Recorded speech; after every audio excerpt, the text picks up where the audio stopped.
오늘 말씀은 역대하 4장 1절에서 22절입니다. 키워드는 성전 기구들, 하나님과 만나는 곳, 사랑의 초대입니다.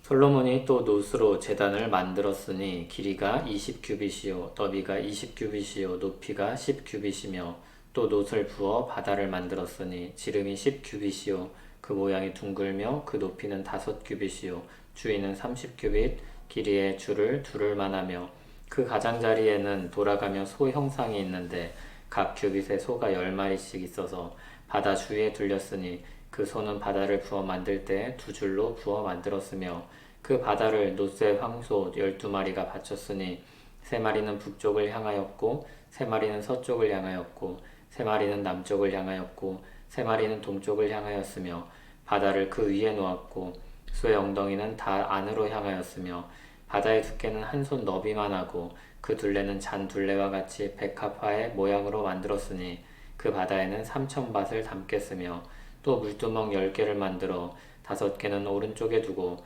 5개는 왼쪽에 두어 씻게 하되 번제에 속한 물건을 거기서 씻게 하였으며 그 바다는 제사장들이 씻기 위한 것이더라. 또 규례대로 금으로 등잔대 10개를 만들어 내전 안에 두었으니 왼쪽에 5개요 오른쪽에 5개이며 또 상 10개를 만들어 내전 안에 두었으니 왼쪽에 5개요 오른쪽에 5개이며 또 금으로 대접 100개를 만들었고 또 제사장의 뜰과 큰 뜰과 뜰 문을 만들고 그 문짝에 놋을 입혔고 그 바다는 성전 오른쪽 동남방에 두었더라. 후람이 또 솥과 부삽과 대접을 만들었더라.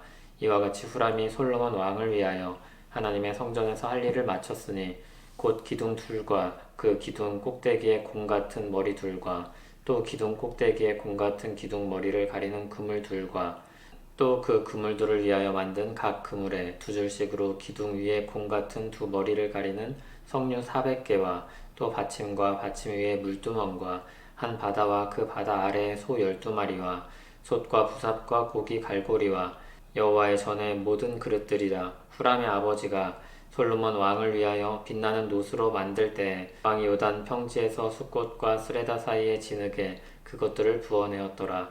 이와 같이 솔로몬이 이 모든 기구를 매우 많이 만들었으므로 그 놋 무게를 능히 측량할 수 없었더라. 솔로몬이 또 하나님의 전에 모든 기구를 만들었으니 곧 금제단과 진설병 상들과 지성소 앞에서 규례대로 불을 켤 순금 등잔대와 그 등잔이며 또 순수한 금으로 만든 꽃과 등잔과 부젓가락이며 또 순금으로 만든 불집게와 주발과 숟가락과 불 옮기는 그릇이며 또 성전 문 곧 지성소의 문과 내전의 문을 금으로 입혔더라. 아멘. 오늘은 성전에 비치할 기구들에 대한 내용입니다. 성전 기구는 이전에 성막에 있었던 기구들과 유사합니다. 먼저 놋제단이 있습니다. 9m 정도로 된 정사각형 모양이고 높이는 4에서 5m 정도입니다. 9m는 아마 가장 밑단을 가리키는 것 같습니다. 많은 사람들이 멀리서도 볼 수 있도록 크고 높게 세운 것으로 보입니다. 다음으로 놋바다와 물두멍이 있습니다. 놋바다는 원형으로 된 그릇인데 제사장이 손과 발을 정결하게 하기 위해 씻는 물을 담습니다. 참고로 바다는 물고기가 사는 바다를 가리킵니다. 그릇의 크기 때문에 바다라고 부르는 것 같습니다. 물두멍 역시 원형으로 된 그릇인데 재물을 씻는 용도로 사용됩니다. 참고로 두멍은 물을 담아두는 독을 가리키는 말입니다. 그리고 금 등잔대와 떡상이 있습니다. 이것들은 성소 안에 있는데 성막에 있던 것과 거의 동일합니다. 놋제단, 놋바다와 물두멍이 있던 뜰에 대한 설명이 간단히 언급되고 놋기구와 금기구들에 대한 설명이 이어집니다. 후람이 놋을 사용하여 매우 많은 기구를 만들었습니다. 그리고 솔로몬은 금으로 또 다른 기구를 만들었습니다. 솔로몬은 다윗이 설계한 양식을 따라 이것들을 만들었습니다. 다윗은 하나님이 주신 지혜로 이것들을 설계하였습니다. 솔로몬은 이에 순종하여 각 기구를 정성스럽게 만듭니다. 여러분이 집을 한 채 샀다고 생각해 보시죠. 일단 기분이 좋을 것입니다. 집을 샀으니 그 안에 넣을 것들을 생각해야 합니다. 제일 먼저 무엇을 넣으면 좋을까요? 생각만 해도 즐거운 상상입니다. 음식을 만들기 좋아하는 사람은 주방에 무엇을 넣을까에 관심을 둘 것입니다. 가족 간의 교제를 중요하게 여기는 사람들은 거실을 어떻게 꾸밀지 생각할 것입니다. 어떤 사람은 잠자는 방을, 어떤 사람은 욕실을, 어떤 사람은 수납 공간을, 어떤 사람은 놀이 공간을 생각할 것입니다.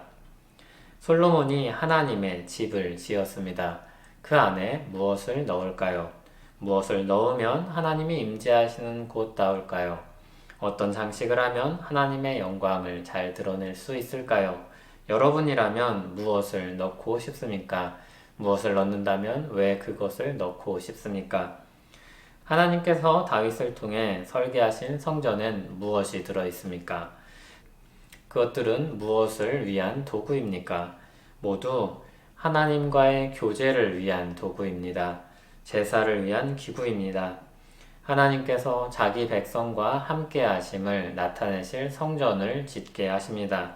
하나님은 그곳을 통해 자기 백성과 만나고자 하셨습니다. 성전은 하나님과 만나는 곳이었습니다. 하나님은 우리를 사랑하십니다. 우리와 만나기를 원하십니다. 교제하며 살기를 원하십니다. 솔로몬을 통해 성전 기구를 준비하게 하셨습니다. 자기 백성을 만나기 위한 준비를 하신 것입니다. 이제 예수 그리스도를 통해 우리가 하나님 앞에 나아갈 수 있는 길을 열어주셨습니다.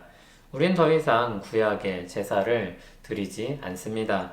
우리는 예수 그리스도를 통해 용서받은 자로 또 사랑받는 자로 하나님을 만납니다.